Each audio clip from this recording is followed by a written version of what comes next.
Kohberger allegedly stalked one of the victims. That's false. You knew that was false. For anybody who had never heard that before, that question is now planted into them, unqualified representation that Mr. Kohberger stalked one of the witnesses, and that's false. We do not have evidence that the defendant had direct contact with 1122 or with residents of 1122, but we can put his phone in that area. There are many residences in that area. It's a dense population of mostly college-related occupants. Everything stated in this video is my opinion and my opinion only. And just like everything else in these cases we discuss here on this channel, everything is alleged.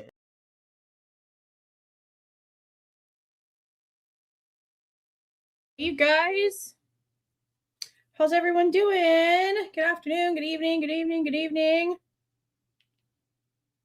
It is time to finally go over parts of this book. This book that Thyray is putting out and will be apparently being released on June the 1st. The channel, I haven't bought it yet, but I will be buying it. I'll do it this weekend. I keep forgetting to do it. The channel is going to be buying the book, and we're going to be going over more than what we have in this little preview thing here. I'm pretty positive I have the link for where this is found in the description box, but I will go and grab it one more time and put it in here. If you click on the link and then you click on the book, the little book that's moving in on the page, then you should be able to, there it is right there. You should be able to click on the little book and it'll load this 40-page preview.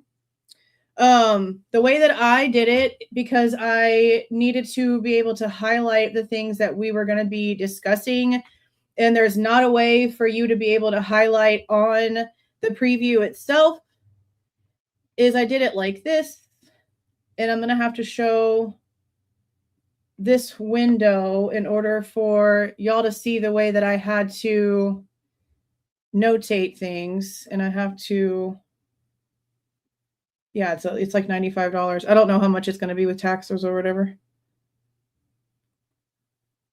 And I'm going to have to just go down here. And I guess do it like this so that y'all can see the majority. But for the majority of going over things, this section is going to be like off to this, and I'll have this bigger so that you guys can see the pieces. Now, just like with every other book, I cannot sit here and read every little page. And again, this is just the preview. These are kind of like skipped around pages. Like as you can, like you'll be able to see, here's page 2 and 3. 4 and 5, and then it goes 8 and 12 on the same little panel of preview. 43 and 44 comes after 13 and 14. So it's just small little sections that they've put in here and put together. And I am only going to be reading over the pieces that have something to actually do with the case for now. When the book comes in and we can actually sit down and get all of the context all together without pages missing in between, then we'll do a lot more digging into things. I know there's a couple of cases it seems like he does mention in here. Yeah, pretty much, honestly. He actually states, like on the back of the book, can y'all see that? Okay. He actually states right here, not that part, hold on. And I don't know if this is like just how he had to do it, because it's not like he's really trying to write about the case. He's like, it's basically like he's come up with some sort of methodology to correct some issues that he claims are out there from the Kohberger case. Is sort of like how it seems. Again, we don't have all the context, but it sounds like that's sort of where he's going with it. So if you go to view details here, and then you go down, it says who it's for. And it says homicide and major crime detectives, crime and intelligence analysts, prosecutors and defense attorneys, agency administrators, building modern investigative units, digital forensic practitioners, academics, and students of criminal justice. So it's not like the Broken Plea book that Turvey helped on, where it's coming out specifically because he wants information out there because something's obviously wrong with the investigation itself. Cyray's book seems to be more on the line of there was a process that wasn't done correctly and there was issues, and he's talking about these issues and how he thinks he can correct them, is how I'm understanding this so far with the preview. Again, there's pages missing in between things, so we don't really know like the full context for a lot of stuff that's being said in here. So I do have just like some little question marks and stuff on things that I find interesting, but we'll see. Yeah, it is interesting. It is interesting how heavy it seems to be. But we also know that he put a lot on the line when it came to his stance in the case, which is why it is really important. And I still have to say, even with this, I still will question, like, okay, but what made you get there? Like, for certain things that he might end up saying that are concrete by the time we get the book, I will still question, okay, but can you explain how you feel that way, or how that makes any sense? If I have those questions, I'm not just going to like blindly take what he says, because this is just a portion of the information. And for him to have a full understanding of everything, well, that would help me understand his stance when it comes to certain things. Because like for him to say, I already believed Kohberger was guilty before I reviewed the evidence, and that belief only strengthened as I examined it.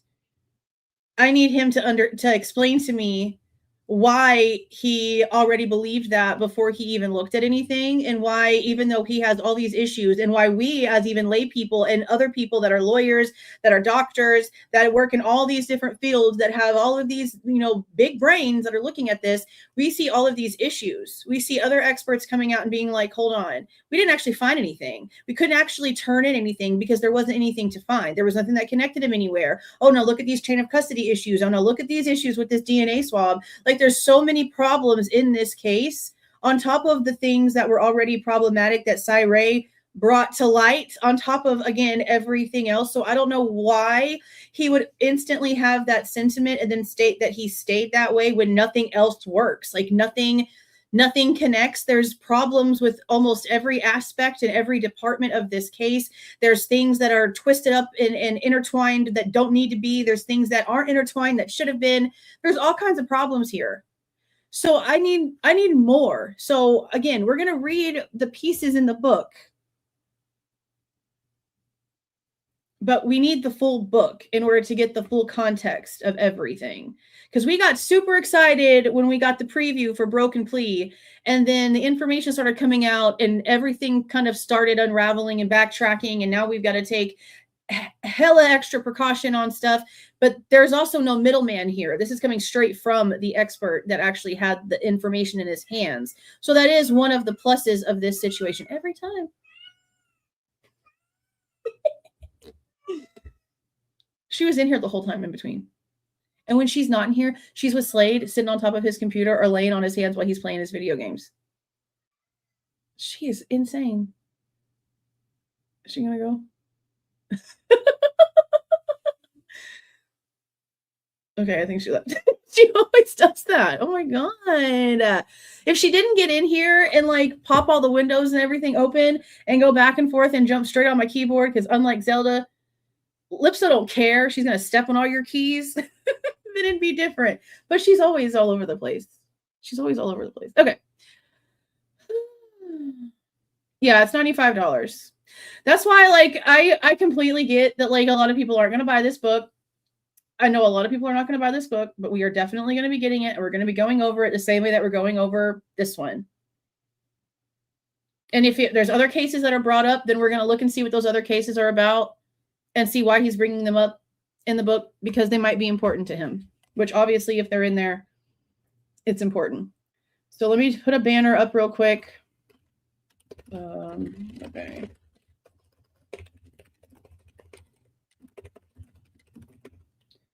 Because book copyright is like a whole thing.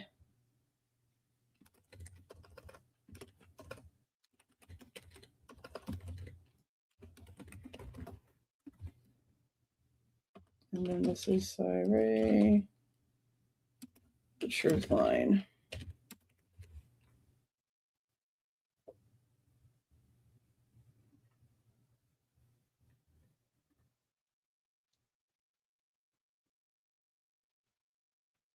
Can I make myself tinier? I can make it tiny. Look at that. I don't want to be that tiny.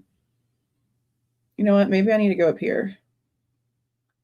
Like, I don't really even need to be on the screen hardly at all because I want y'all to be able to like see. Okay, let me see. I need y'all to be able to like see it. I guess let me show you the chapters first. So this is what the book starts off with. Like the preview starts off with these chapters right here.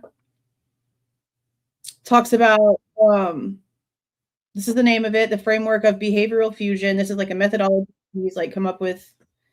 This is the first version from 2026. This is all just the normal information. This is all the chapters. There's a lot of little bitty things in between. And if you notice, like Kohberger's name is in here quite a few times.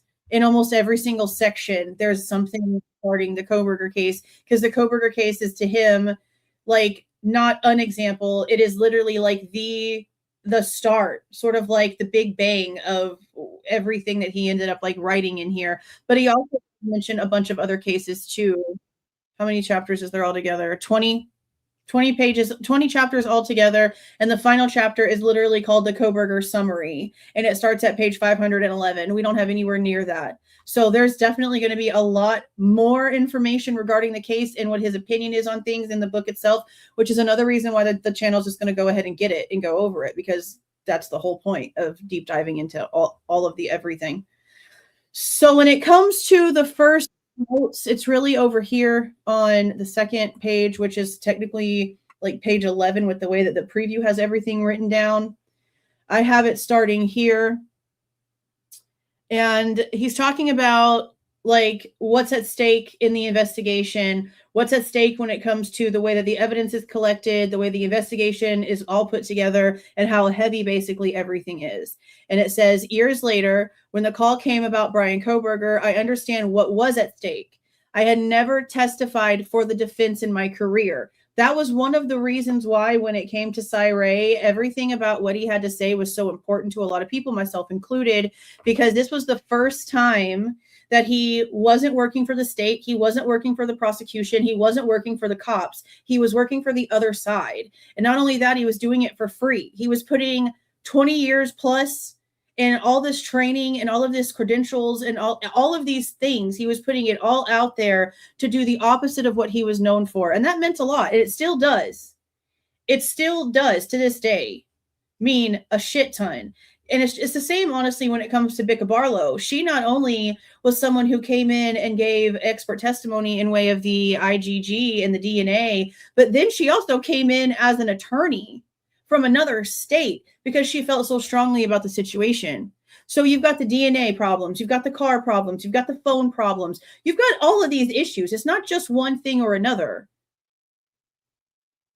Every aspect. It's not even a joke. Every single aspect. Every aspect. Not once did I seek it out, and I did not want it. I already believed Kohberger was guilty before I reviewed the evidence, and that belief only strengthened as I examined it. It doesn't give us his conclusion just yet. I know a lot of people read that sentence, heard that sentence, and kind of like freaked out, but that doesn't give us his conclusion just yet, okay? But guilt and investigative integrity are not opposites. They must coexist. The truth does not belong to one side of the courtroom.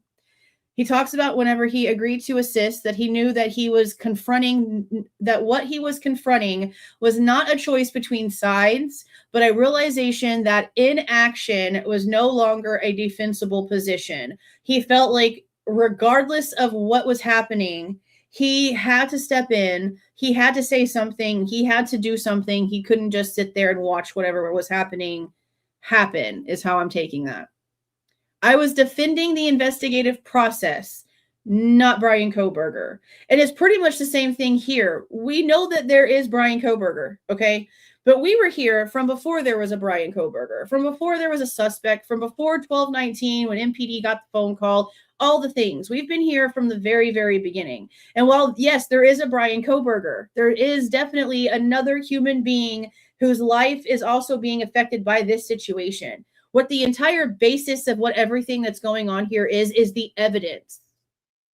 Not the he said, she said, not the, oh, I have a feeling of this, blah, blah, blah, bullshit. It's what does the evidence actually say? And the evidence does not equal the narrative. It hasn't. It hasn't the entire time. And the second that the state starts unraveling their own probable cause orders, the second that the state stands up and is like, yeah, no, none of that's true. No, he didn't do that either. That's problematic.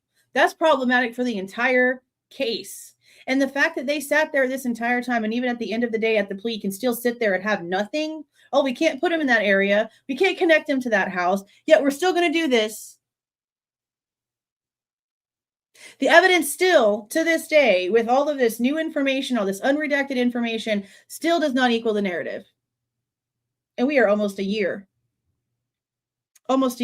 after this plea. That's crazy. That's actually crazy. He says he knew that some people would see his choice as a betrayal, but because integrity of the discipline mattered more than him standing within it, he basically didn't care. He knew that he was going to get scrutiny. He knew he was going to get a lot of hate, but he said basically,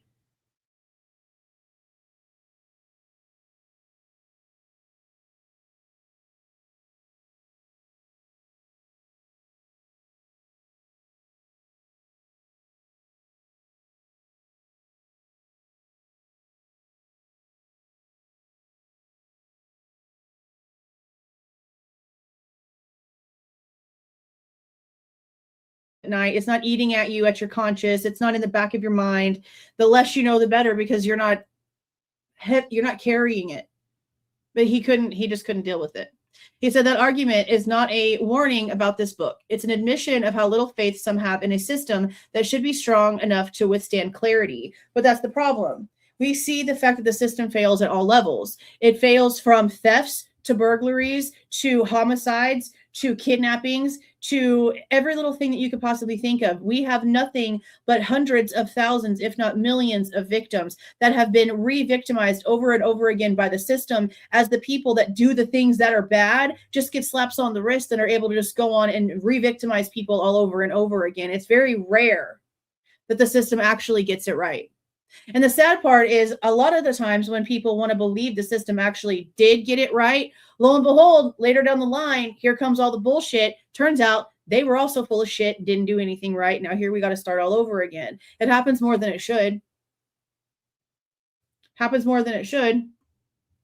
The problems in the Kohberger case were not the result of missteps or careless errors. The deviation from disciplined process required sustained effort, coordination, and reinforcement over time. It demanded more work than adherence to a transparent ethical framework would have required. Now, see, that almost sounds like sort of what I guess Chris Whitcomb was also trying to say, because at first he was trying to pretend like Moscow Police Department did such a remarkable job. But then in the book, you can see him tear apart things that Moscow did. You can see him tearing apart things that the Idaho State Police did.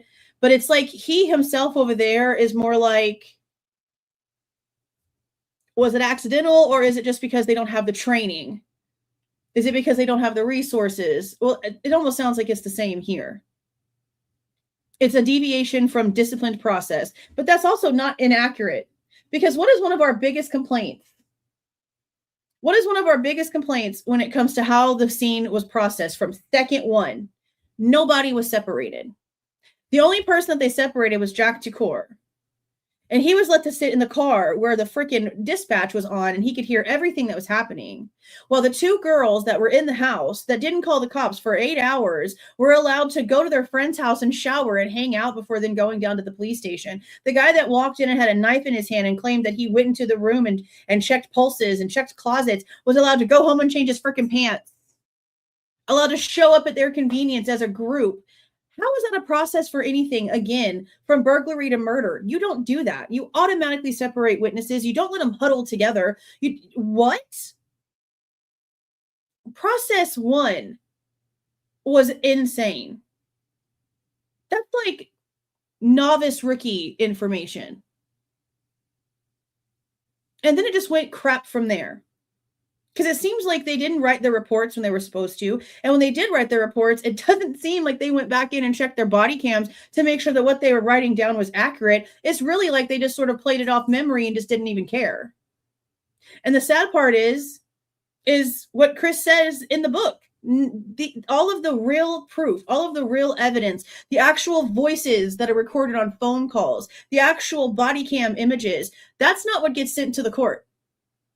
The paperwork, the miscommunication, the misconstrued information on a piece of paper, that's what gets sent to the court to be signed. That's why my biggest pet peeve about this entire thing is that when search warrant information or a warrant information for anything gets submitted to the court and it has to contain all of this evidence as for why this should be approved, why is there no team in the courtroom that double checks the information being submitted by the police for these warrants?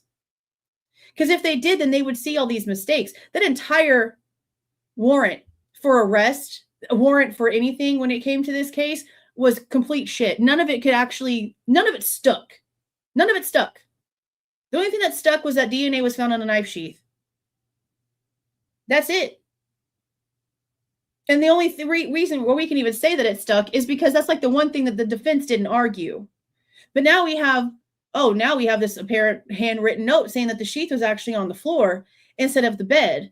So now that's a whole nother monster that we're having to try to figure out. And I don't understand how you have something so incredibly opposite of what you're told, but also matches everything that you see.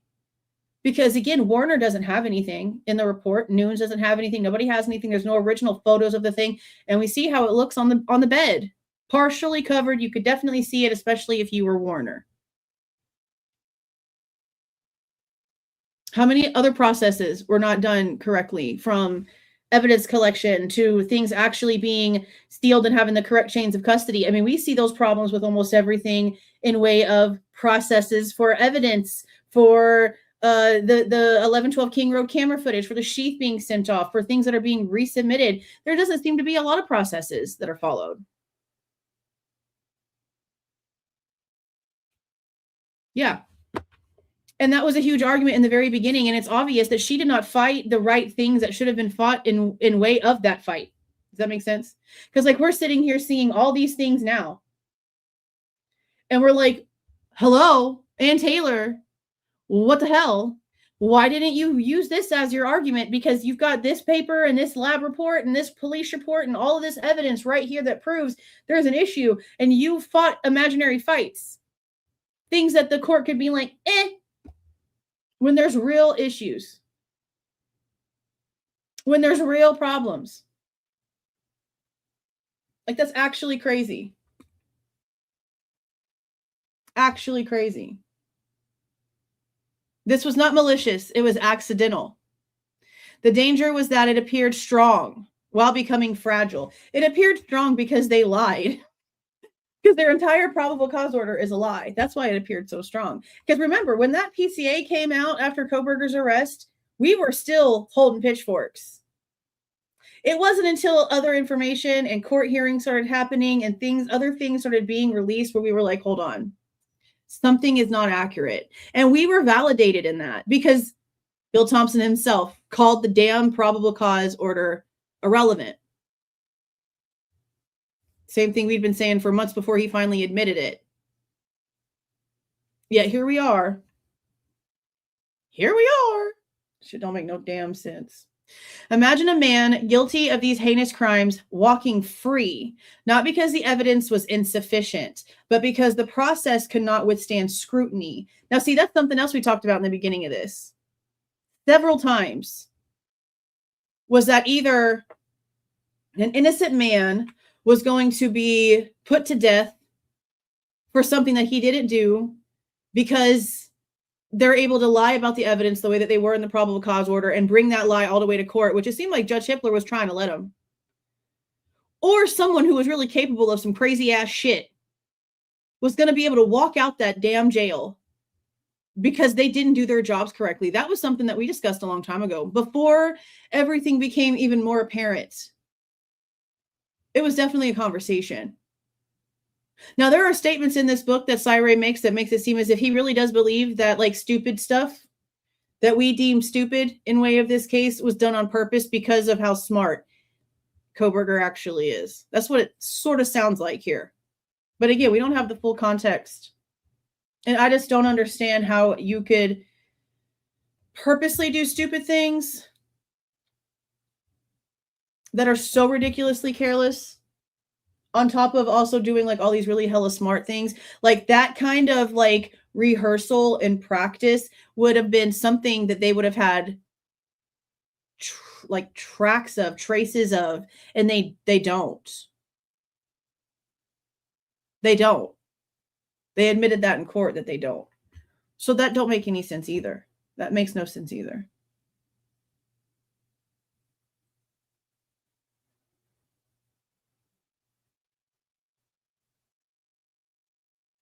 It says this book is not written to shame, to posture, or to claim authority from a distance. It is written because investigators are drowning in a digital world the old processes were never built to handle, and because integrity is not a slogan, it is the spine of justice. Apply this discipline from the beginning, and the issues that surfaced in the Kohberger investigation do not exist. The question becomes not whether the investigation can withstand scrutiny, but only how swiftly justice will be carried out. So I hope that in the book itself that he gets more detailed into that. Now, he does mention a couple of things in a couple of pages here in way of the timeline, but to all of the things that are going to be said in this book, I stand where I stood earlier today, and where I've stood quite a few times already. With all of the hours of footage that they have from the cameras in the WSU area and the Pullman area, if they really had the wrong car because they were following the fog light car, and we know that that's not Bryan's car, they could have easily gone back in and found Kohberger's car. If they really want us to believe that it still is him that went that direction, and they just so happened to be looking at the wrong one of over 20-something thousand that looked like that cars, they could have gone back in and actually found it. They've got the footage still to this day. Y'all have seen it. That's where the car having the fog lights originally came from, that everyone was like, hold on a minute. That's not his car. And then that's the same exact car that crosses in front of Floyd's. You can't use that. That's why it's not being used. Why it wasn't going to be used at trial. The FBI removed it. He can't magically poof into the Indian Hills area at 3:20 something in the morning, and they don't have any footage of him actually leaving WSU. They only have the wrong car leaving WSU. They only have the wrong car leaving Pullman. How? In all of that footage, how magically does the camera not pick up the right car when it's only a mere minutes apart, according to the timeline? That doesn't make sense to me. That doesn't make sense to me. Okay, so now we're dropping down here to what he says is page 12. And it says the murders associated with the Kohberger case represent an immense human tragedy. 4 young people were killed, families were destroyed, a community was fractured in ways that do not repair on a timeline anyone chooses. The weight belongs in the room with everything that follows. It is included because, this case is not included because it is recognizable, sensational, or widely discussed. It is included because it contains every failure this discipline exists to prevent, every structural gap, every place where interpretation moved faster than validation, every moment where a timeline carried weight it had not earned. It is not an example, it is the example. What the case reveals is what happens when contradictions are buried under confidence instead of resolved through discipline. But I don't really quite understand the confidence in that either, because pretty much everything that we saw in the way of the courtroom was everyone not really being sure about what was available, what evidence was already collected, what needed to be handed over to the defense, what was already done, what was the state still waiting for, who else needed to be looked at, what other questions needed to be asked. There wasn't really any confidence in any of this at all. At all. So then down here on page 13, it says a guilty plea does not erase the harm caused by how this investigation unfolded. The families of the victims endured extraordinary trauma from the crime itself, and they were further burdened by an investigation that repeatedly placed its own structure at risk. Those failures mattered. They created unnecessary uncertainty, prolonged exposure, and avoidable strain for people who had already lost everything. That harm does not disappear because the case reached an outcome. And here is what will stay with you long after the final page. It did not have to be this way. This is what I don't understand right here. The evidence was there. The path was clear. What was missing was the restraint and discipline to follow it. But how? This is where I would ask, what do you mean by the evidence was there? Because again, if they have all this footage and they followed the wrong car the first time and they can't go back 7 minutes later, 4 to 7 minutes later and find the right car, then that's a problem. If the evidence for the DNA is having issues in way of, oh, now we have a 1.1 that was resubmitted. Oh, look, now we have chain of custody issues with the knife sheath, and we have oppositional information when it comes to handwritten notes versus typed notes. And oh, look, they were clearing people before they even had their prints. And now we have all these questions about how blood get here and how's there no blood on the floor, and look at all this cleanup stuff. What do you mean? I don't understand that statement. The evidence was there. The path was clear. Where was the path very clear? Please show me where the path was clear, because again, every aspect of this case is bullshit. The very first information when it came to the car, a Hyundai was not even on the list. Ford Fusion was. A Hyundai, much less a freaking Elantra, was not even on the original list of vehicles. And keep in mind again, where they got the Hyundai Elantra label was from the Ridge Road camera, not the King Road camera. And the King Road camera is the freaking car that's actually in the neighborhood. That Ridge Road camera could be freaking anybody. Over 20-something thousand vehicles like that literally could be anybody. They wouldn't have to lie to us about how they got to Kohberger, trying to remove the IGG, trying to remove the FBI, trying to remove any relevance to anything, and then trying to add relevance to 1129 when they saw the car in the parking lot at WSU and then Kohberger's information with the car in the system. They didn't turn it in for nothing, and they didn't do shit with it. They're constantly putting relevance on things that had none and taking away relevance from things that actually matter in the case. And I don't really quite get that, other than the fact that the relevant things don't follow their narrative. And again, here we are. And again, here we are. I just don't quite understand it. I really, really, really, really don't. Thank you for the $2.99, Lulu. I don't like lies either. Sure do not. I appreciate that. Thank you so much. Okay, let's see. Yeah, I need I see this again. This is where I'd be asking some questions. Please explain. Because that's not how we have seen it with the documents that have come out at all. Okay, so now it jumps from pages 13 and 14 down to pages 43 and 44, which is, again, why having the full book and all the context in between is so important. 3.6, the Kohberger investigation, and he's titled this portion, The Disconnection. The Kohberger investigation had evidence.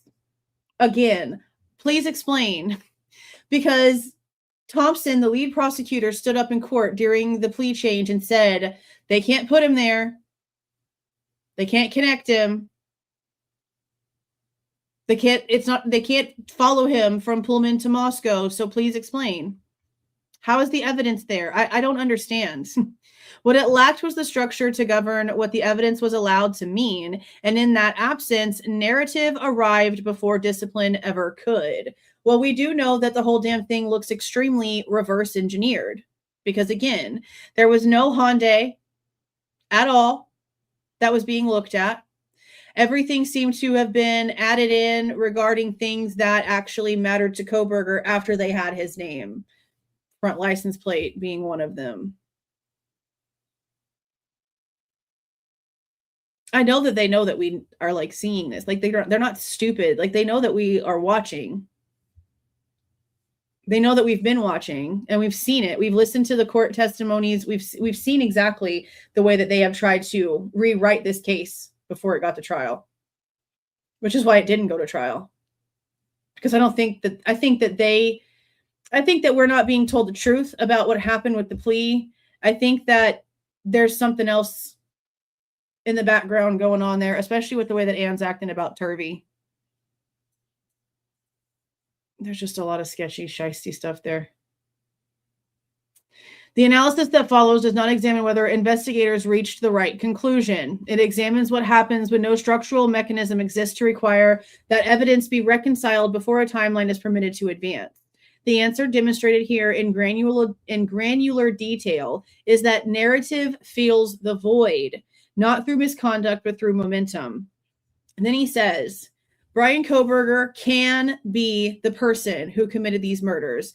Not that he is, but that he can be, which I do not believe that. To me, and I'm not the expert, and I did not have anything that is confidential in my hands to prove so. But in my opinion, based off the things that are public, I don't see how. And I'm going to leave it like that because y'all already know all the details. Inaccuracies, exclusions, or interpretive instability in a probable cause affidavit do not exonerate a suspect, resolve culpability, or substitute for trial. Correct. But it's not even about the fact that the PCA is shit.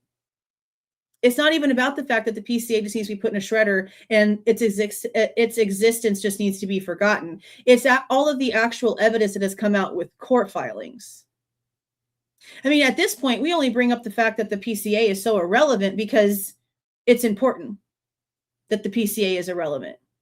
But we don't even give a shit about the PCA at this point. It literally, everything over the past year at this point has been conversations on body cam, police reports, interviews, actual factual evidence. It has shit to do with the PCA.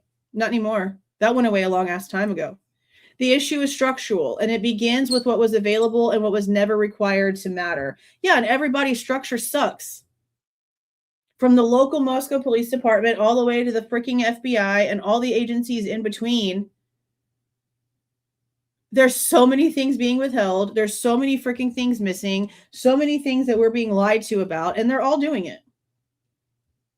They're all doing it. Every single last one of them. And we can see it.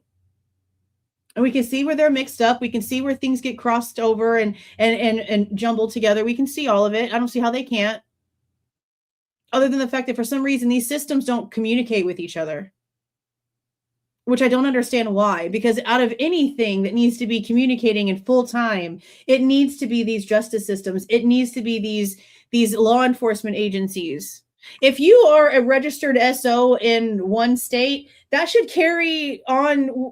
That should be something that you carry no matter where on this planet that you go. There's no reason for you to be able to just go anywhere and live somewhere completely away from where you've become a piece of shit. And none of that pops up. You can just go and be whoever you want to be. Nothing should ever be that way. These systems should be able to communicate with each other like a living thing. Because maybe we shouldn't have so many issues. There wouldn't be so many typos. There wouldn't be so many misconceptions. There wouldn't be so many things that get screwed up. I mean, the technology is there. We're not using it properly. That causes a lot of issues. From the outset, the case appeared structurally strong. Not in my opinion. Digital records arrived early and in volume. Cellular data, vehicle movement, surveillance footage, and location artifacts generated by multiple independent systems. On its face, this was precisely the type of evidentiary environment modern investigations claim to be built for.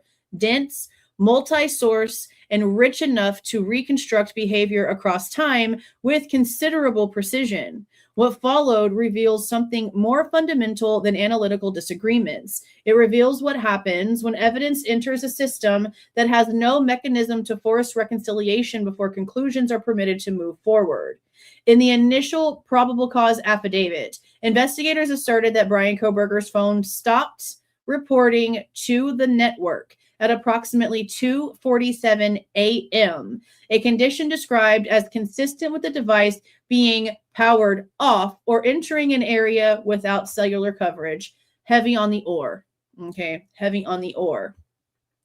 That characterization quickly became fundamental. It was repeated across search warrants, reports, sworn testimony, and investigative summaries over the following months, functioning as a fixed temporal anchor for the asserted sequence of events. No validation structure required that characterization to be tested against the full record before it was permitted to propagate. It entered the timeline once and was never forced to defend itself. So it was just put in there. No one argued it. No one said anything. No one double checked it. It was just allowed to be copy and pasted a freaking 1,000 million times for every single search warrant ever. And now it's just out there in however many different forms. Incorrect. Yeah, I mean, that's what we saw too. No validation structure required that characterization to be tested. Okay, I think I read that part already. Okay. The AT&T call detail record available at the time did not support that interpretation. Those records show a connection event at 2:47 and 29 seconds with an associated duration of 7 minutes and 16 seconds. Remember when the 7 minutes got brought up in court? We should probably go over those court hearings again. Now that we have so much more information and we're not listening to them with nothing blindly, we should probably go over those again. That duration field is not ancillary. Oh my gosh, I can't say that word all of a sudden. Ancillary, okay, is not ancillary metadata. It is the mechanism AT&T uses to report how long a device remains actively connected to the network following the initiating event. When the duration field is honored, the session does not terminate at 2:47. It terminates at 2:54:45, meaning that his phone did not go off network at 2:47. His phone actually connected to the network at 2:47 and stayed active until 2:54. Super important. And just glanced right over and not properly placed in the record. Those 7 minutes and 45 seconds are documented in AT&T records, which is so hilarious because how can they have that very, very, very specific timing while also telling the defense that they don't have the AT&T timing advance records? That's what I've always said. How can y'all claim to have down to the second information while also claiming that you don't have the timing advance records? That's not how that would work at all. They are simply never required to confront it. The artifact is not consciously weaponized. It is never forced to speak completely. Selective portions of the AT&T data record were elevated. The rest was set aside, not challenged, not refuted, simply absent as though it never existed. And what happened when Cy was supposed to be coming in to talk about this stuff? He was called a conspiracy theorist, and it was made to sit on the Zoom meeting and just listen to Judge Hippler running his mouth about him on mute, unable to defend himself and what his stance was.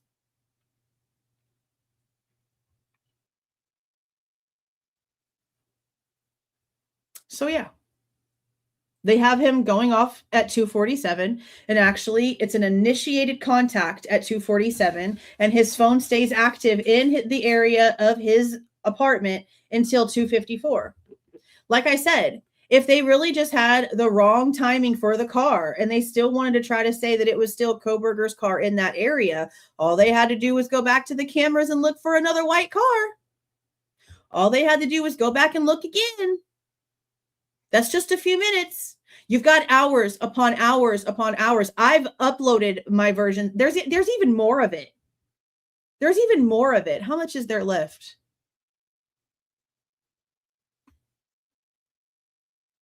From 4 o'clock in the morning to 7 o'clock in the morning, I have Stadium in Nevada West. No, it would actually have to be before that. Okay. I have midnight to 4 o'clock in the morning from Stadium in Nevada North. And it's 4 hours long. That came from, I believe, the WSU portal where they dropped some documents. That stuff came from there. We uploaded some of it, the one that shows the car with the fog lights, but there's still like a lot of it, but it's so big. And like, I was trying to put it on like all 4 on the screen, but because each one of them is hours long, it just kept crashing my damn system. And I didn't want to put them up there like just one. I guess I'd have to at this point. Just upload them like one full S file at a time. I don't think I'm going to be able to do it the way I wanted to because I've tried so many times. But there's hours. Like if they really, really, really thought that it was like, okay, we have this wrong by X amount of time, they could have gone in. They could have gone in and found it. There's nothing that's going to change my mind on that. They could have gone in and actually proved that. Okay, here it is right here. Let's see. Okay, during that interval of the, I'm guessing he means during the 247 to 254 time frame where the phone was actually active. During that interval, the device generated additional network handoffs, demonstrating it remained actively connected to the AT&T network. Actively connected. The significance of those connections lies not only in their existence, but in their location. The device connected to the same cell site investigators had already characterized elsewhere in their record as consistent with being at or near Kohberger's residence. That interpretive use of the cell site was not new. It had been relied upon earlier in the night to support location-based claims. When the phone again connected to the same site at approximately 2:50 a.m., it remained connected for several minutes. That connection was not incorporated into the investigative analysis. It was omitted entirely. So what I'm understanding from this paragraph is that there was something that they checked in way of Kohberger earlier in the day, or earlier in the night, shall I say. And it looks like that exact same site, because it was used for something earlier, they know that it's like concrete. Oh, my thing just froze. Hold on. Did it just freeze on me again? It sure did. Okay. Where it says right here, that interpretive use of the cell site was not new. It had been relied upon earlier in the night to support location-based claims. That tells me that there's somewhere where Kohberger was earlier in the night that has relevance to this exact same site, and they were already able to verify that it's accurate. So the reason why this wasn't used and it was omitted entirely is because it was accurate to show that they were wrong.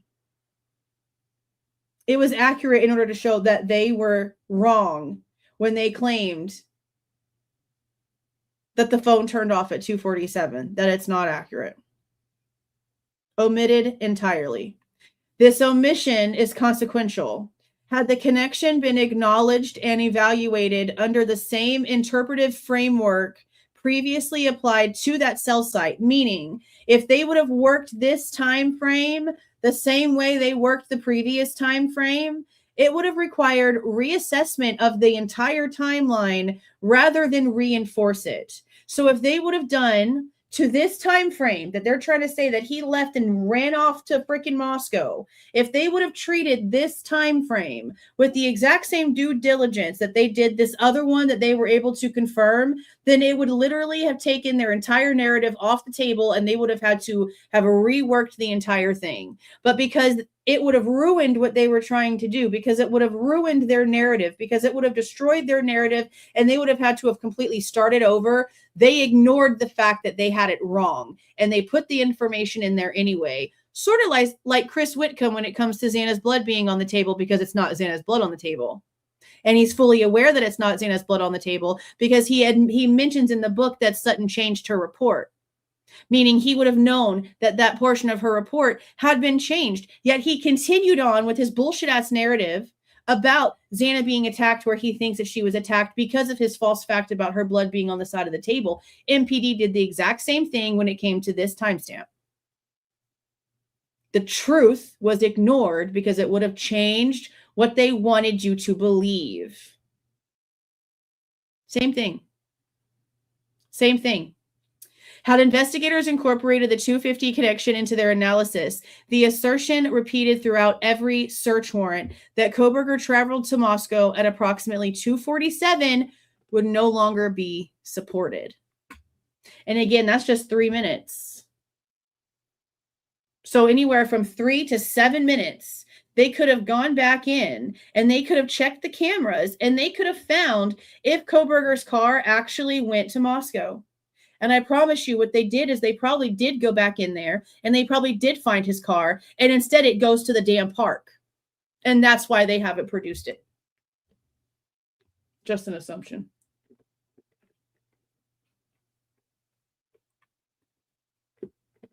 Yep. Yeah, remember, it's so funny that you actually mentioned this today. You remember how a while back, I don't even know how long ago, I think I mentioned earlier too, we went over some old articles that said that the police department was going towards Troy to look for white vehicles on like gas station cameras. Troy is like 20 miles or so in the opposite direction of Pullman from Moscow. Literally the opposite direction. And that was some stuff that was coming out like a week after the crime took place. Mainstream media was following up on places that the cops were going. And there wasn't really anybody at all talking about all of the actual canvassing that seemed to have actually happened in Pullman. Because we didn't really know that there was any canvassing or anything that happened in Pullman until after the documents started to come out, because we were told Pullman didn't really help a lot. And Chief Jenkins even sort of was like, yeah, we tried to help and they didn't want our help and blah, blah, blah, whatever. And it was weird. But then we find out that they were emailing and having all these internal conversations with each other that were top secret and everything else, like this whole time before we even knew that they were supposed to actually be helping. Before the internal bolo, they were out there just willy-nilly looking for surveillance footage.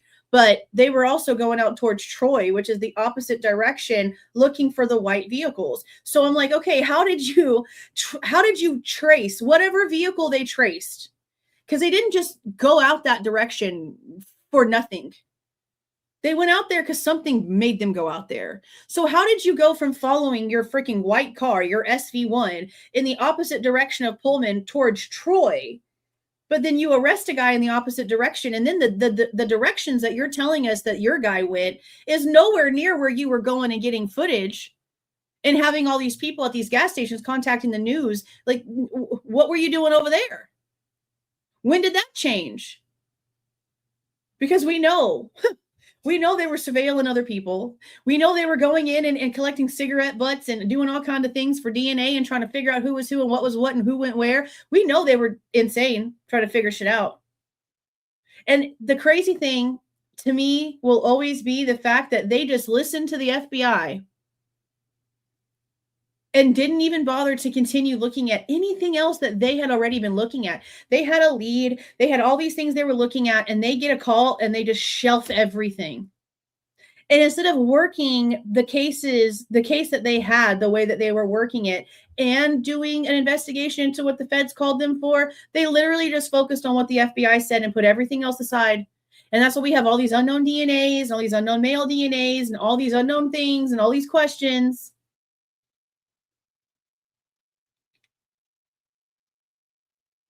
It's just ridiculous. It's really just sad. It's really just sad. So then when it comes to the affidavits, he says that 2 prosecutors reviewed it 3 separate times. The FBI contributed its institutional authority. Subject matters experts were consulted. 48 hours of drafting produced a document with every appearance of rigor. Which direction was the car traveling? The system never asked. But I thought that was like the whole point of what they were trying to say in way of the cameras, was the way that the car was apparently going. The problem again is that the car they followed was not Kohberger's car. We know that because Kohberger's car does not have fog lights. The car on the video coming out of Pullman and the car crossing in front of the cannabis shop has fog lights. So I don't understand how they can't go back in and look for the cars that don't have fog lights. Then when the car is coming back into Pullman, like around the 5 o'clock, whatever the time frame is that they say that the car comes back in, it looks like Kohberger's car, the one that comes back in. And we know that he was out driving around that night. We know what the story is that they've told us. So I can't even like argue that footage of that car coming back into Pullman because the timeline adds up. We know it goes straight to his apartment because they followed it up to his apartment. It doesn't have freaking fog lights. There's no reason for me not to believe that that's not his car. I also don't think that they've ever argued that it was his car coming back in. Like, I'm pretty sure that that's it. So again, if they know what the car actually looks like with no fog lights, because there are none, why can't they go back in and find it in the morning time whenever they're claiming that it went over there? How come we don't have actual clear footage of the car leaving Pullman in the 9 o'clock hour that they want us to believe? That's broad ass daylight. You're telling me that there's no cameras in the WSU area. There's no cameras on the highway. There's none of those cameras in the broad freaking daylight of the car going back. But you're supposed to make us believe that you've got nighttime footage. Oh, but wait, it's not his car. Where is anything relevant? Where is anything actually relevant? The vehicle direction in the Kohberger affidavit did not earn its authority. No one tested it. No one verified it. No gate required it to prove itself before it was allowed to carry weight in a sworn document. It arrived, it was included, and it mattered, not because it survived scrutiny, but because nothing demanded that it survive anything at all. It was put in there and no one cared. There's no checks and balances. It's just put in there and then people run away with it. They run off with it. Now, there's a lot of information in between here because it jumps from page, we were just on 45, and then it jumps to 116. Then it goes down to 141, 142, and then it jumps down to 366, and then to 372. So again, we're just getting little clips, little bits and pieces. Over here, when it comes to the chokehold control as a stress test, it's mentioning another case by the name of Sandra Pagnianos. I have no clue about that case, but whatever he's going to be talking about in between all of these pages is something referencing that case in way of example. So we're not going to really know exactly what he's talking about until we get all the context in between.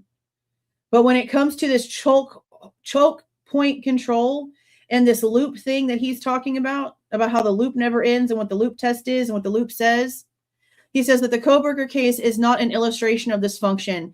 It is the case. And then the next portion is 2 towns, 1 highway, 1 car. And then it talks about just like your basic, like what 270 is, that it's in between Moscow and Pullman, just like your basic, demographic rundown. And then it says the probable cause affidavit presented a vehicle route connecting Pullman to the King Road neighborhood, built on a single camera capture on the Washington State University campus that investigators interpreted as the vehicle departing towards SR 270. But again, there's no footage coming actually from the campus itself. We have footage coming from an intersection by the highway that's like near campus that, again, is not his car. Not his car.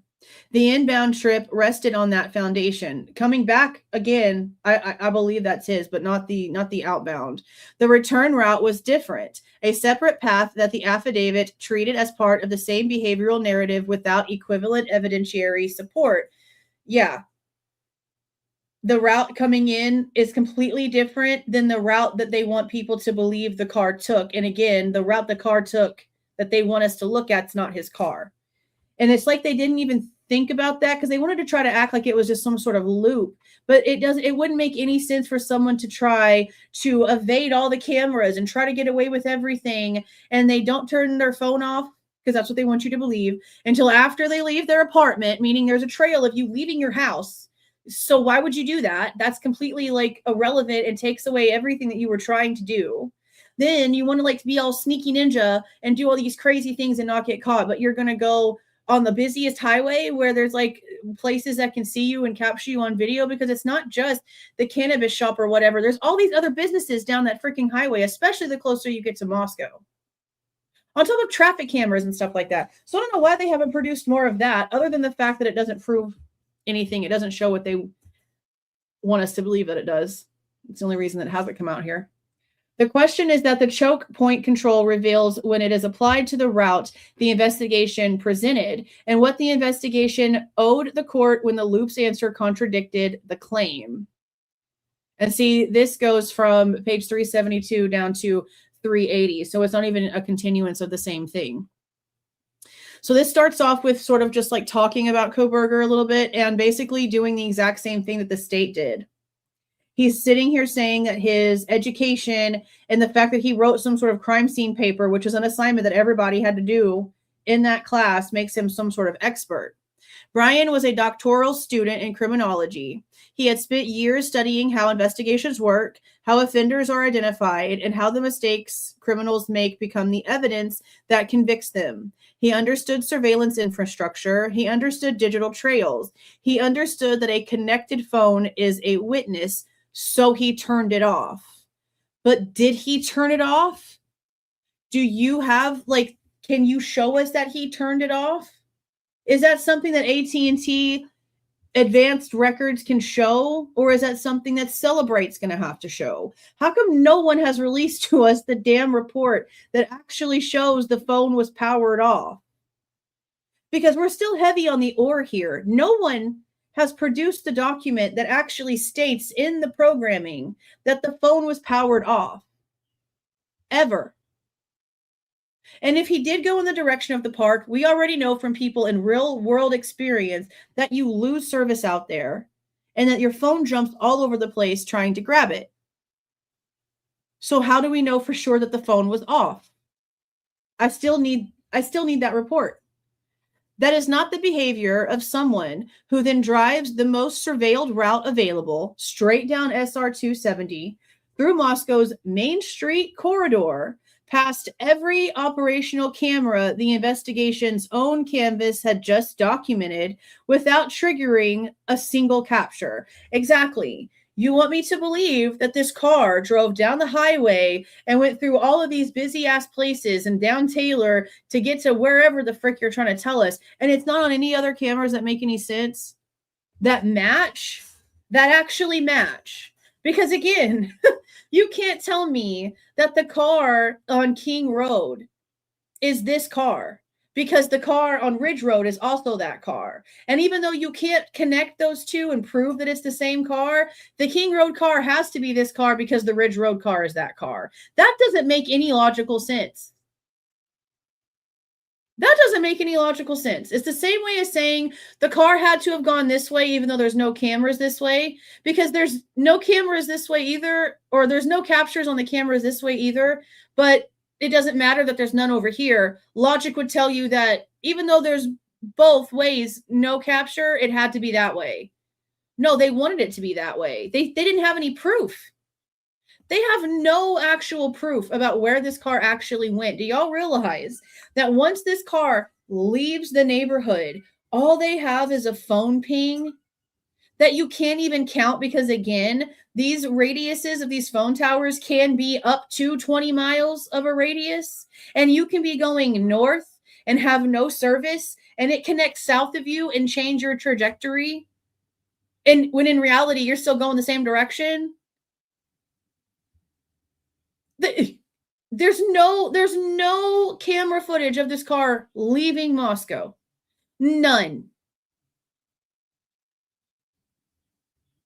So how are you supposed to make me believe that these are the dots that need to be connected when y'all can't even connect? Y'all literally don't even realize that we can see that they don't exist to be connected. It doesn't work. It just doesn't work. It doesn't work. The investigators cannot have it both ways. Yeah, that's what we've been saying from the beginning. You can't do all these stupid ass things and also like evade everybody with, how does Lucy put it, with NordVPN and Google whatever private tab or whatever the freaking browsing thing is. Like, you used your most basic of tools, some of which are completely free, that anyone at any age can utilize. And that's how you completely just like evaded the FBI and almost got away with everything by using the basics of the basic. No. And they've got nothing in way of proof of anything else. This shit doesn't make any sense. It makes no sense. Either Kohberger was methodical enough to eliminate his digital signature before leaving Pullman, in which case he was also methodical enough to avoid the cameras, which means the corridor silence is exactly what you expect. And the route the investigation described is the one he deliberately did not take. Or was he careless enough to drive through a fully surveilled corridor and somehow go undetected by every camera in it, in which case, why turn off the phone at all? The phone behavior and the SR-270 route cannot coexist inside the same suspect. One describes a man who understood operational security and planned accordingly. The other describes a man who drove straight through the most monitored path available and got lucky 10 times in a row. This is where it's crazy. He was not lucky. He was not sloppy. This was rehearsed. You can't just come in here and say that without the proof. And I will say that with my chest for several reasons, but the main one is the 404B evidence.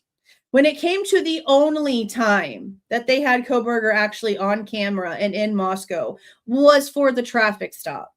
They literally had to give the explanation and the reasoning per the code for why this was being submitted.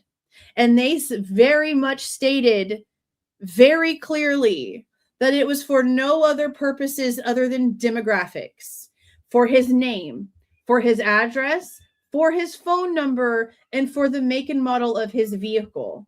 And in the code for the 404B evidence, you have to state whether it's to show surveilling, for it to show planning, for it to show any sort of anything towards motivation. You have to say what you are using it for in its submission to the court, and nothing in way of surveilling, planning, monitoring, stalking, any of those things. None of those things were being used for the reason why the state wanted to add it. So how can you sit here and tell me it's rehearsed when the state is not proving that with the one thing they possibly could with? The one time that he actually is on camera in the shopping area in Moscow, not far from the neighborhood, at night, dark at night, like after 11 or whatever time it was, sometime after 10 o'clock for sure, but it was late. The one time that y'all could have, you didn't. The one time that you could have, you don't. And instead, you come out here and say with your chest while you're banging on the table that he didn't do any of those things. That he didn't do any of the stalking, that none of those things were true, that you can't connect them to the house, that you can't connect them to the victims, that you can't connect them to anything. You can't have it both ways. You literally cannot have it both ways. I don't see how you can say this was rehearsed when the state themselves are refusing to even bother. Don't you think that the state would have used that? Like if they had proof for sure that he was in the area doing all these things, and all those things with the motion of limine would have stayed as evidence. Instead, how many receipts had to be removed that showed timestamps of things? How many things had to be completely plucked away because they were irrelevant or not accurate or empty? So please, I want him to explain, what do you mean by this is rehearsed? You can't just say that out of an opinion. You have to say that based on facts. This is not a book where it's just some sort of fantasy that you can just say whatever you want to. You have to prove that. The state themselves didn't want to because they couldn't. So what is this? I need clarification. I need this to be elaborated on. The camera silence on the SR-270 corridor is not a mystery to be explained away. It is the expected output of a route that was never used, chosen deliberately by someone who understood exactly what a camera records and exactly how to make sure it records nothing. So do you realize what that would mean? It would mean somebody, here she goes again. He must have shut his door. It would literally mean somebody knowing every single brand of camera, at every business, at every turn, at any address that had a camera, know exactly what the blind spots were, know exactly how slow to move for every single brand of camera, for every single type of recording, for every single type of motion or non-motion. Like, for you to say that, the amount of literal surveilling that would need to have taken place in order to have been able to avoid every single brand of camera and every single type of recording system out there. No. How would one even get that kind of information? How would one even be able to start to get that sort of information from point A to point B and wherever else you're trying to go in between before you get back to where you started? How would you even go about knowing all of that information in order to be able to do all of these things? By someone who understood exactly what a camera records and exactly how to make sure it records nothing. For every single camera in existence from Pullman to Moscow? What? See, that sounds more likely for somebody who actually knows the 1112 camera. For someone that has some sort of personal connection to, I don't know, the person with the access, the camera itself, knowing exactly where the blind spots are because maybe they've had a reason to, hey, can I look and see what time I left the other day? Because I can't remember and my phone was dead, but I know that it'll be on the camera when I drove my car out. And now here you can see your little blind spots about how you could get from Jack's house to King to 1122 and not be seen. Couldn't even see the front door be open. You can come up from the Whites and come back on the parking area and go straight into the front door, come around to the back slider, and no one's going to be knowing nothing. No one's none the wiser. You can't hear, you can't see. That camera? Kohberger wouldn't know that about that damn camera. How would he know that about that camera? 4chan boys would know that about that camera. Kohberger wouldn't know that about that camera. That makes no sense. The loop, had it run, would have recognized that. The phone off behavior and the corridor silence are not independent anomalies. They are the same behavior seen from two different instruments. Together, they describe a man who knew what he was doing. How? As big as I wrote that, how? What do you mean? Together, they describe a man who knew what he was doing. What do you mean?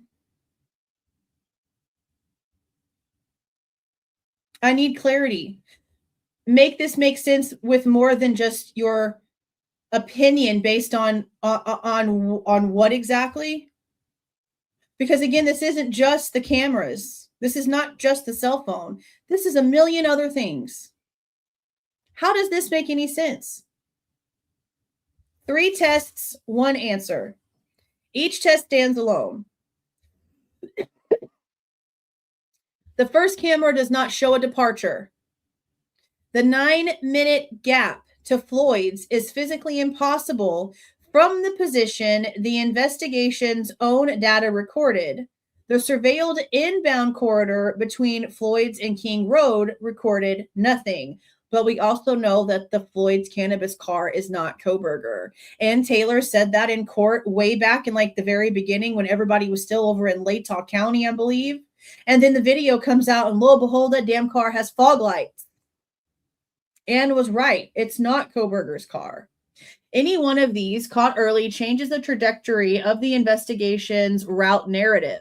All 3 together reveal something more fundamental than a wrong turn or a missed camera. They reveal an investigation that never tested its own claims, not when the cellular data arrived, not when the direction was revised, not when new cameras were discovered months later. At no point did anyone apply the data they already possessed to the narrative they were building. New information was absorbed into the existing story without ever being checked against old information. The chain grew longer. The links never got stronger. And that's also what I'm claiming. So we know that they have all this footage from the night of. We know that they had a lot of it within the first like 2 weeks or so. But then to say that they had all this additional footage months later and you still didn't go back in and find the right car after you're now realizing that you were pointing out the wrong one. So you've got all this additional footage and you still can't go back in and find the right car. That's for a reason. That's for a reason. So then he goes on to what he calls his soapbox, and this is going to be the end of the review because this is the end of the pages. And notice this 509 page right here is before the end of the book when it comes to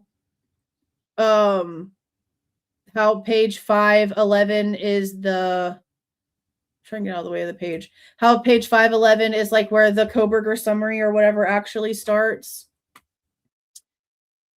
So it says, for most of my career, I lived entirely inside investigations. I carried the weight of victims, families, timelines, media pressure, prosecutors, supervisors, and my own reputation, all pressing inwards at once. I believed absorbing that pressure was a job. I believed carrying it quietly was proof of commitment. I believed certainty was strength. Then more than 30 years in, something broke that illusion. The Kohberger case did it, and not because of him, because of the families.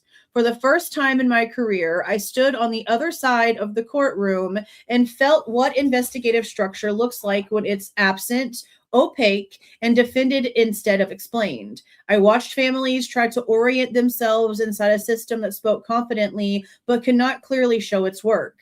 I watched how gaps, silence, and unexplained transitions did not just create legal vulnerability, they created emotional harm. This was the moment the line became visible. But at the end of the day, what did any of this do?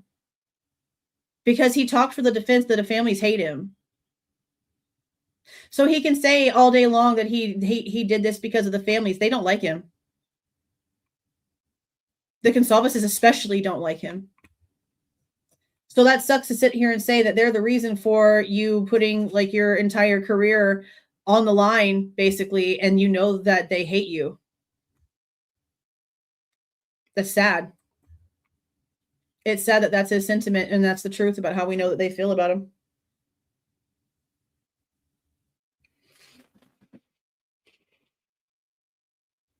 So I don't know. There needs to be some more explanations. That's why I'm hoping when the book comes out, there's more explanations for why he feels the way that he feels, or the things that he is saying in this book. Because again, you're going to have to clarify. I'm not just going to take your word for it. Where's the path? Where's the evidence? Where is it clear? The more that information comes out, and the more that people come out here and say that they've seen this, or they have this, or more documents come out, or more photos come out, the less clear it is. And it was never clear to begin with, ever. So I definitely need more clarification on that. Definitely. Oh, thank you for the 10 gifted memberships to Trish. I'm just now seeing that. I'm sorry. Thank you so much. And thank you for the 2, Lori. I appreciate that. Thank you. Thank you. I don't know. I don't know. I just don't understand how we got here. And we're not looking at this like a bunch of idiots. It's very easy to sit there and put the pages together and read the black and white English and see that there's issues.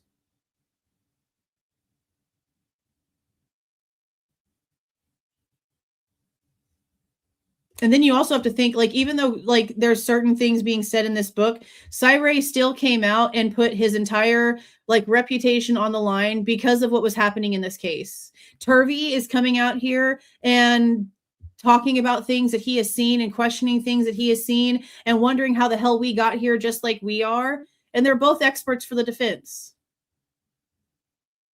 Celebrite, an expert for the state, and Jeff Tanzola, an FBI agent for the Pennsylvania office that also helped in all of this stuff. All they can do is sit there and talk about their involvement while admitting that their involvement produced nothing. That they even outsourced. The outsource even outsourced, and they still couldn't find anything. And it's not like they couldn't find anything. They're finding normal shit.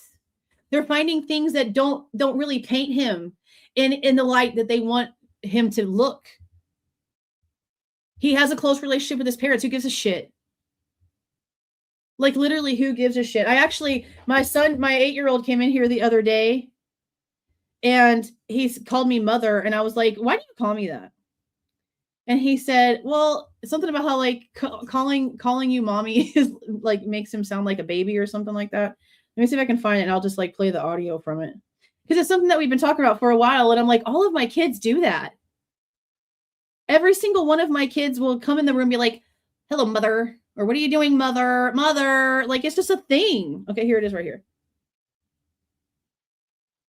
Okay, guys, we talk a lot about the whole mother and father thing, right? All right, so just hold on a second. You came in here. Yeah. And you asked me to tighten up the VR? Strap on your VR. The VR, yeah. And how did you address me? Mother. And what did you... Because I don't want to act childish. Okay. He's I don't 8. Like being childish. Yeah. So I said, you called me mother? Sometimes I call you And mom. he said, yeah. And he said, calling you mom is like childish. I don't want to sound childish. Yeah. I told you, like all of my kids call me that. They've always called me mother. So now that my 8-year-old has been doing it for a while, it's totally normal. So I just don't see why people act like it's such a big deal when it comes to Bryan Kohberger with his parents' relationship. Like my kids do it. So many other people's kids do it too. Yeah, like all the time. All the time. All the time.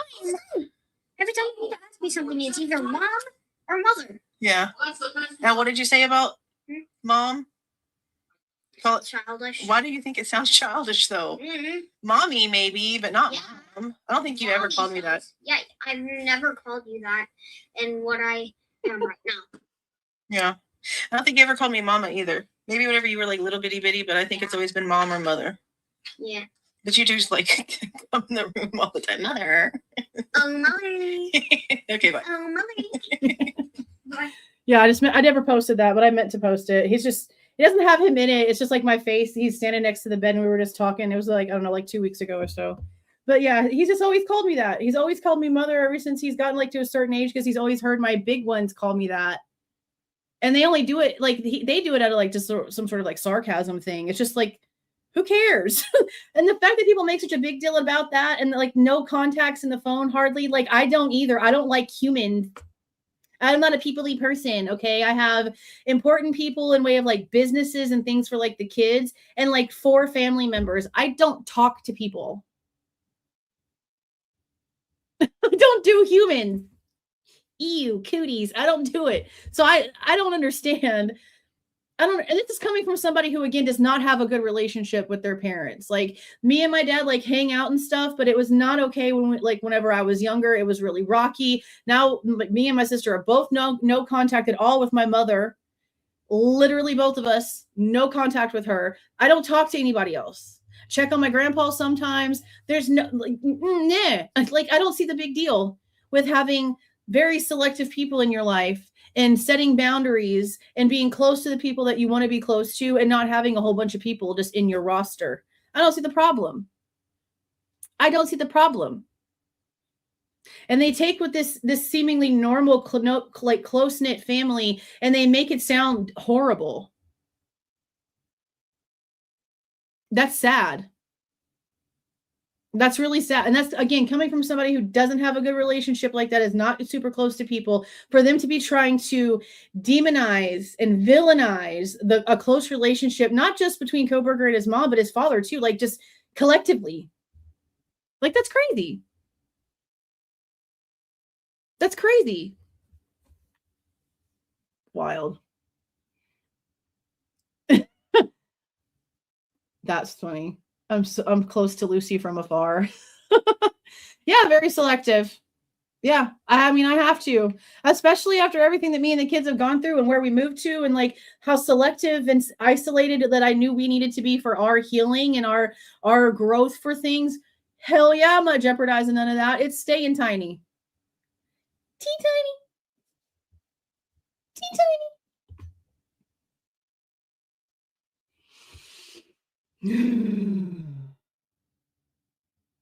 Crazy stuff.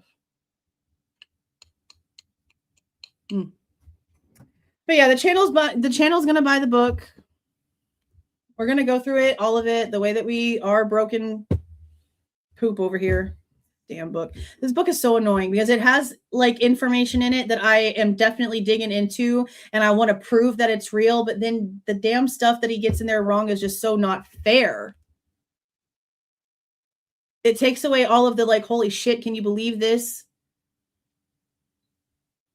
But we're trying. We're trying. We're trying for truth. That's all we can do. Trying for truth. It's very cray-cray. Very, very cray-cray. See, that's my problem too. I'm already like super skeptical because like people are shit. And like I get on TikTok and like half of the stuff I scroll on TikTok is like betrayal stories. And not just relationships, like friendships too. And not just like friendships from like that have been going strong since like high school and then some dumb shit happens 20 years down the line. I mean like new friendships where you like get like super, super close and you feel like you're besties within like just a few weeks and like you're doing everything together. And then all of a sudden there's just like some crazy shit happens. And you know, a lot of those stories end in death. And again, it's not just relationship stuff. It's friendship stories. A lot of them end in death, jealousy, and death. I'm good. I'm good. Like, damn. Yeah, $95. We're going to get it. My 8-year-old will do that sometimes. Like if I call him by his first and middle name, he'll come in here and he'll be like, "What, Julia?" Like, are you serious? But he just does it to be funny. He knows better. He knows better.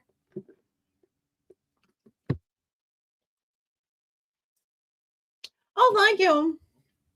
I'm hoping it'll actually stay. My hair has not been keeping color here lately. I'm sure I need some vitamins or something.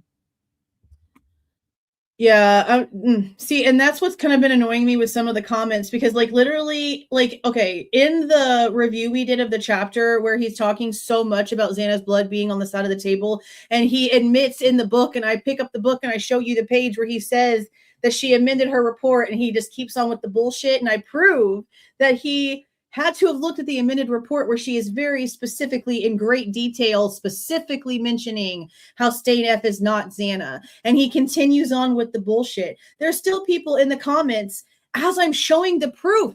There was at least 4 or 5 people in the comments of that video saying, well, he wrote this book before he knew she changed her report. He's talking about the change of the report in the book. What do you mean? Like, God damn. That's why I have to keep my circle very small. I can't deal with that kind of shit. I can't deal with that kind of, I'm not going to pay attention and just say the most ridiculous thing, even though you're literally telling me exactly the opposite. I'm just going to ignore everything that you're saying, that you're showing, that you're proving, that you're providing. And I'm just going to say what I want. I can't deal with that in a real life thing. That's why I'm glad I don't work in an office. There's no way, especially now that this virus is about to make people even more dumb than things have already been. There's no way. My blood pressure could never take it. It's healthier for me to stay on this side of life. There's just no way. There's no way. Okay. I'm going to get off here now. I don't know what we're doing tomorrow. I will probably not be live tomorrow night unless something important happens because Friday nights I usually try to keep for the kids.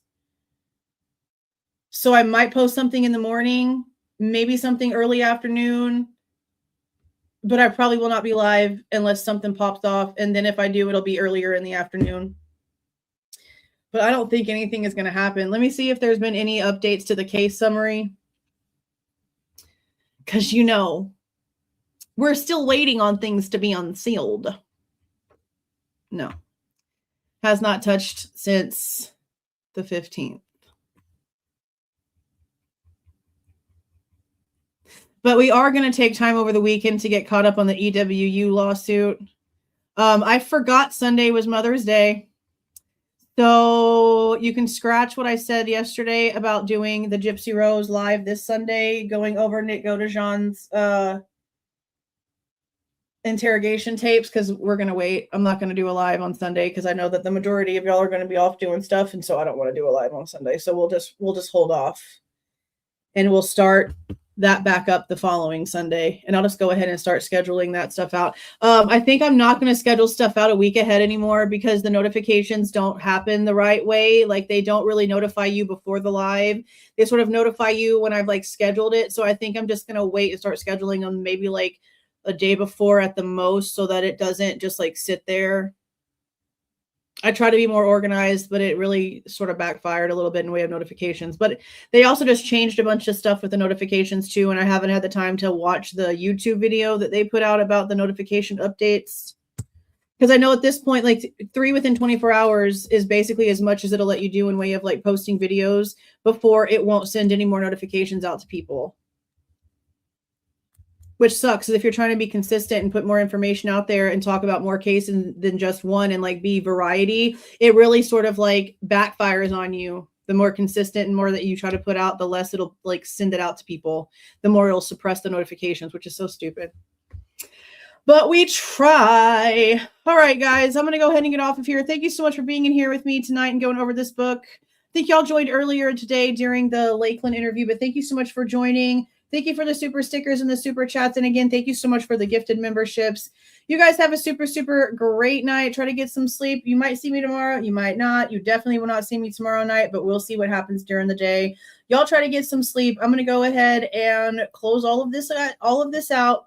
See y'all.